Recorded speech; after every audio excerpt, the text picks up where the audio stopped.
Kom ons maak 'n dennebol oop. Plaas 'n toedennebol op 'n bord en bedek dit met 'n papierhanddoek. Plaas dit in 'n mikrogolfoond vir 30 sekondes tot 1 minuut intervalle en gebruik 'n tang om die dennebol elke keer te draai sodat die hitte eweredig versprei word.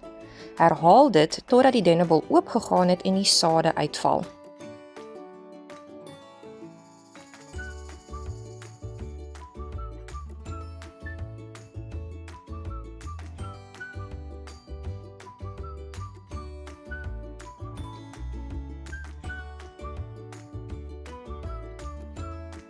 Paar voorsorgmaatreëls en notas.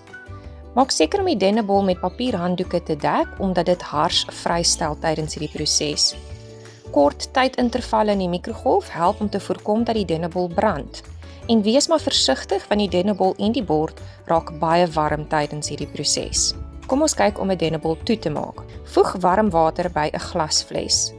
Maak 'n gewig aan die onderkant van 'n oop dennebol vas om te keer dat dit bo op die water dryf. Plaas die oop dennebol in die warm water en maak seker dat dit heeltemal onder die water toe is. Die skibbe van die dennebol sal nou oor die volgende 2 tot 3 ure stadig toemaak. 'n Paar voorsorgmaatreëls en notas. Pas op om nie kookwater in glasware te gooi nie, aangesien die glasware kan bars. Hoe warmer die water is, hoe vinniger sal die dennebol toemaak, so jy kan die tempo waarteen die dennebol toemaak vergelyk in water wat by kamertemperatuur, gekook en warm is of koue water. Kom ons verstaan die biologie hier agter. Die skibbe van 'n dennebol beskerm die delikate sade aan die binnekant. Hulle gaan oop gedurende warm, droë weer sodat die sade 'n beter kans het om deur die wind versprei te word en ver van die moederplant af te land, waar hulle 'n beter kans het om te ontkiem en te oorleef. Die dennebol gaan toe in reënweer om te voorkom dat sy sade vrot of vries. Dus gaan die dennebol toe wanneer dit in water geplaas word. Die meganisme waardeur die dennebol toemaak hou verband met die struktuur van sy skibbe. Die skibbe bestaan uit lae, 'n buitenste laag van losgepakte rekbare selle en 'n binneste laag van stywe, nie-elastiese vesels.